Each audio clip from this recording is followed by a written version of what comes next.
Okay, so let's start review my latest game. I played with white against Farah Al-Furqan from Poland. Um, I played with an 84% accuracy, which is good, not great, because as you can see, I made two mistakes and apparently I missed one key move. Uh, However, I obtained a game rating above 2000 according to um, chess.com, even if I have to say that the opponent didn't play her best chess. But let's start with the review. So I opened with d4, which is my go-to opening move. I usually want to play the Queen's Gambit. The opponent replied with this f5, which is the Dutch defense that I don't know. I don't know how to play against the Dutch defense. So I continued with c4, which apparently is again a theoretical move. The opponent played f6, knight in f6. I went ahead with knight in c3, e6. Here I play this bishop in g5 to pin the knight. The opponent played this defensive and passive move, I have to say. Bishop in e7. This is a theoretical move. I probably would have played. I would have played this one, which is still a theoretical move, a more offensive move, less passive. However, let's continue with the moves of the actual game. Here I decided to take the knight because I here the engine suggests to move the queen in c2, but I absolutely don't see why. I don't see that. It's probably is it a theoretical move or something like no, what? Oh, okay. Here, this is the best move. Okay, this prepares a safe queenside castle for your king. So here the idea is to castle queenside and then attack the kingside in the Dutch defense. Which it's a good idea. Let me see.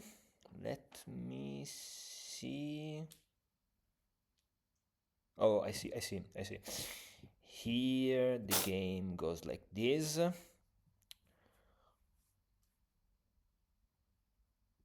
I have two options here, I think. No. This is the only move, and then I take this one and go like this. Because if after this I do this, because I want to avoid this one. So if after this I take this, then it can take this one, and after this, after this, the game is still equal, but okay, I see.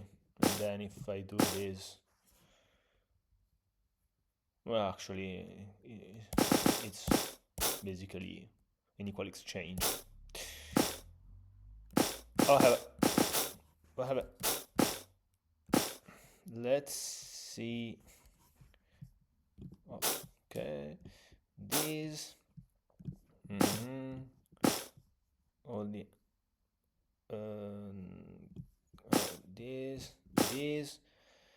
Then before castling queenside, okay, I can. Yes, this makes sense because I avoid that the opponent, that black pushes this pawn to e3, which eventually breaks my pawn structure. So I can do this.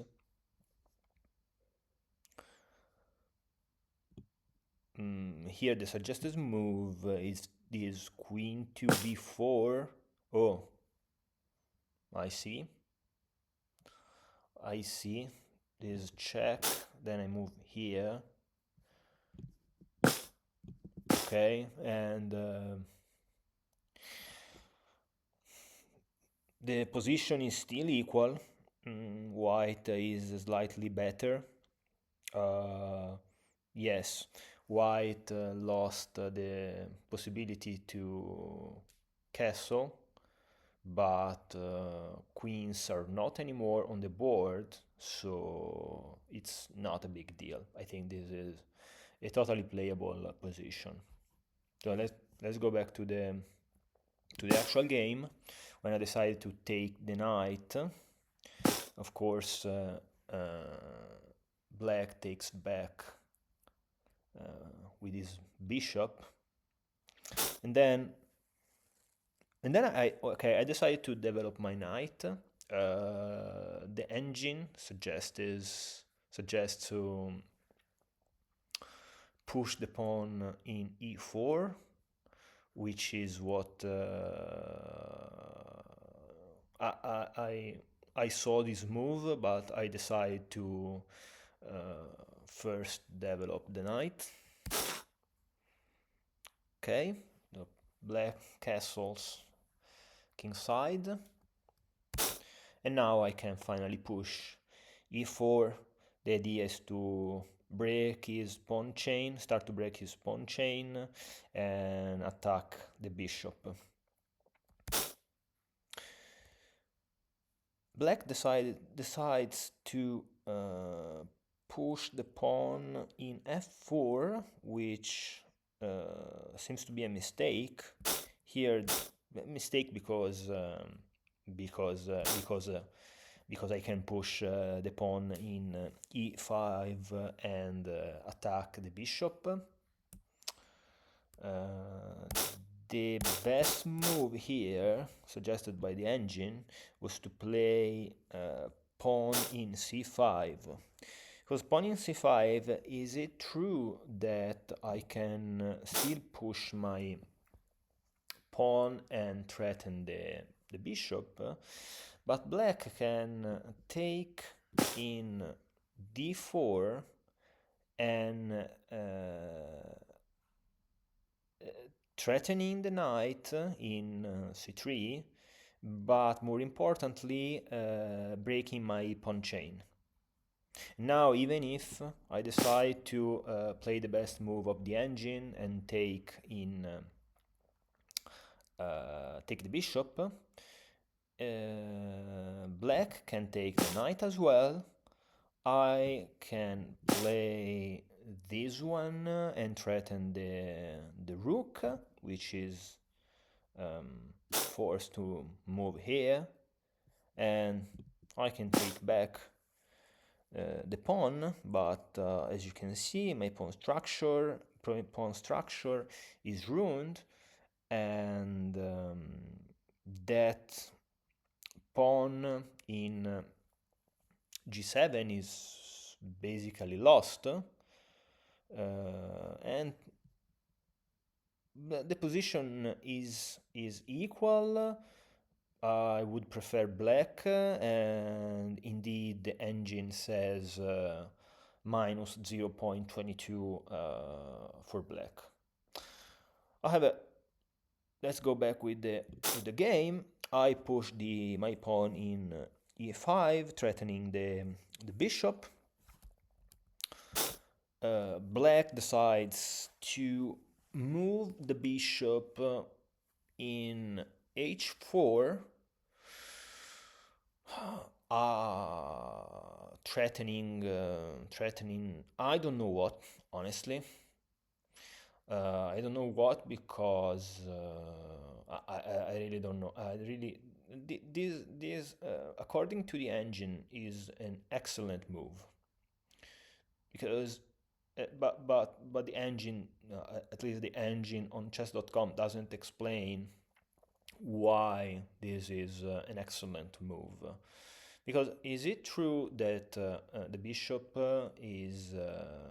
has moved away from the threat of the pawn, but if in is under attack of the knight, I can take, because this is defended by the queen. But if I find a way to deflect the queen, this bishop is hanging. So black needs to be very careful. As you can see, the engine says that white's advantage is plus 2.5. So probably here the best move was moving the bishop to e7. But let's continue with what happened in the game. So bishop in h4, and here I decided to push d5. So here my idea, which according to the engine, this is a mistake. The engine prefers to develop the bishop, which is of course in hindsight the best move, because the pawn structure is solid. I can develop the bishop, which is the last piece I need to develop, and then I can castle kingside. So of course the best move here is to put the bishop here. Also, yeah, calling this pawn push by black, because if he plays any other move, I can. So, for example, let's play a casual move that doesn't make sense. I can also play this, yeah, and attack on h7. So back with the move that I played. Yeah. So here my idea is that my idea here is to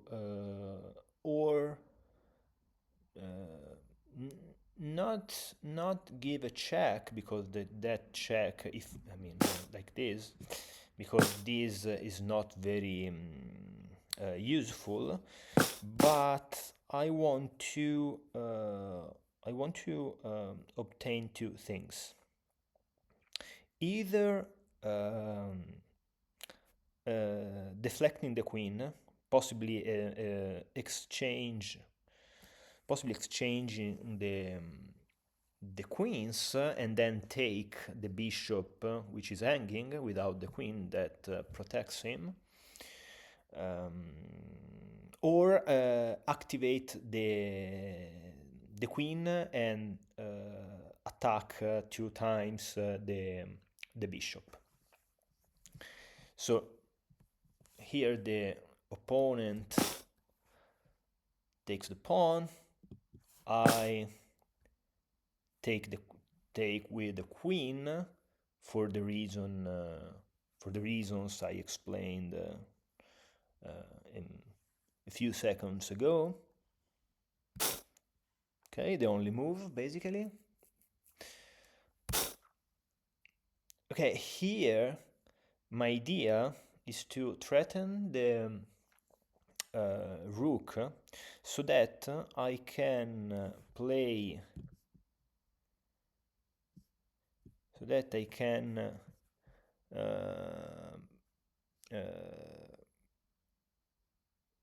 so that I can take the bishop with the knight, and the queen can't take back because I can take the rook and it's checkmate. Honestly, probably this is a too much complex plan. I think I should play simple chess.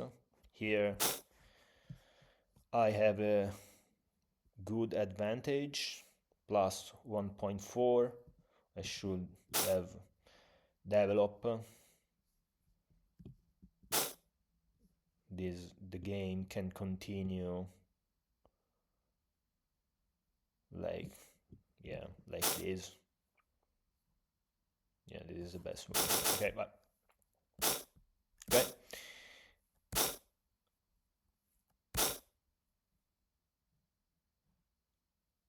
Yeah, of course, the black threatens the queen.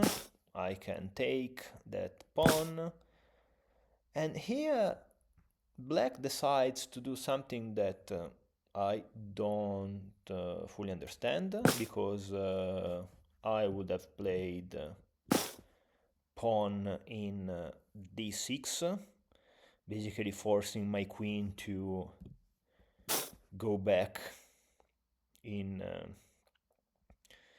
a3. And here the plan wasn't good, because the position now that the black can develop his bishop it's not good. It's not good at all. So back with the move of the opponent, check with the rook.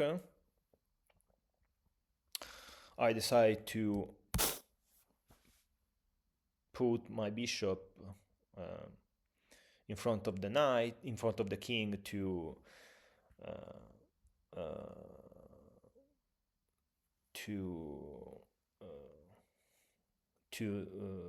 finish the development basically, and then I want to castle. Also I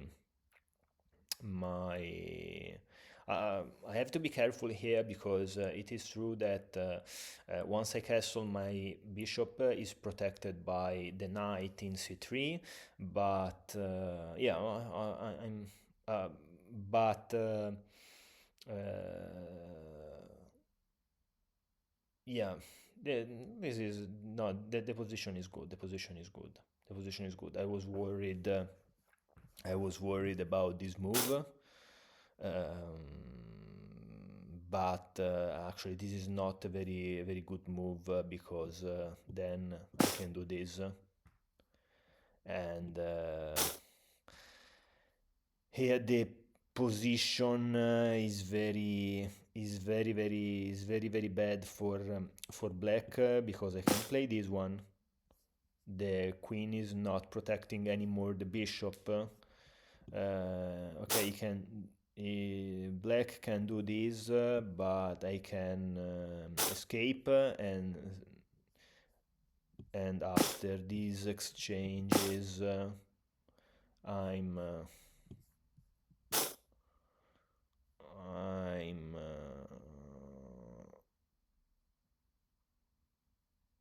I'm good. Yeah, here I will lose a piece, but I can castle, and is probably the best move. Yeah, I will lose this piece, but I have I have an overall good position with an advantage of plus 3.5. Mm. Okay, so as I told before, the original plan was to do a double attack on that bishop. So I moved my queen on h5. Black moves the bishop to safety in f6.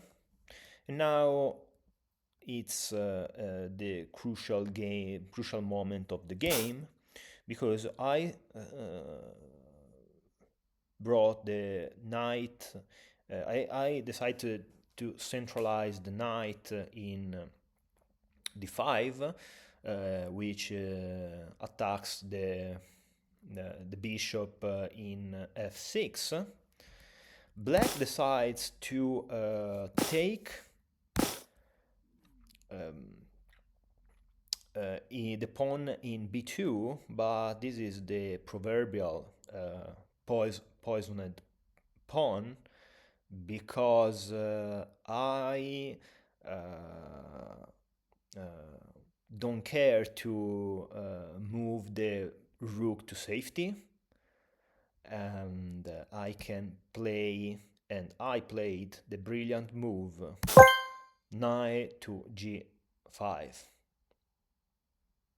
Okay, knight to g5 is a very powerful move, because I'm threatening two things. I'm threatening mate on h7, but I'm also threatening a fork on f7. Okay, so a fork in f7 with a knight, when I can take the queen of the black queen. So here black should play very precisely, and unfortunately for her, she didn't. She decided to give me a check with the queen in a5, but this move is not very helpful. The engine suggests instead to protect the checkmate, moving the bishop in f5, but still this is the game is already lost for black, because I can give the fork, and basically it's game over for black. However, the game continued with this check. Here I can simply move, I can simply step aside with the king and move the king to f1, because here is forced mate in 2. I mean, what can happen is that okay, here the black played this pawn to h6 move, but it's totally useless, because I took the rook, and it's checkmate, because knight covers h7. The only move for black was queen to e1, which is a sacrifice of the queen, but basically just to uh, uh, just to delay the uh, inevitable. I don't know if inevitable is English, checkmate. For maybe perhaps it is unavoidable. It's not inevitable. Inevitable is Italy English. I have the game. This is a good victory. I played good chess. I'm happy. Um, things to remember. Things to remember. Let's go back to the beginning and try to learn something from this match. So, d4 opening against Dutch defense. Here, theory. Now, queen to d3, queen to d3. And here, yeah, this one. Queen to d3 because in this case, against the Dutch defense, the idea is to castle queenside and bring an attack with pawn, maybe a pawn storm, against the Black's king. Then, okay, let's go with the actual game. Other things. Okay, here, simple chess. Simple chess. I have one piece to finish the development. Simply bishop to d3. It's the perfect place. The bishop is perfectly placed. I'm not risking anything. I'm not breaking my pawn chain, which is very solid. I'm very happy with the position. I've finished the development. I only have to castle kingside, and then I'm very happy with my position. So, I think I did a good review of this short match, only 18 moves. And so, goodbye and to the next review. Ciao, ciao.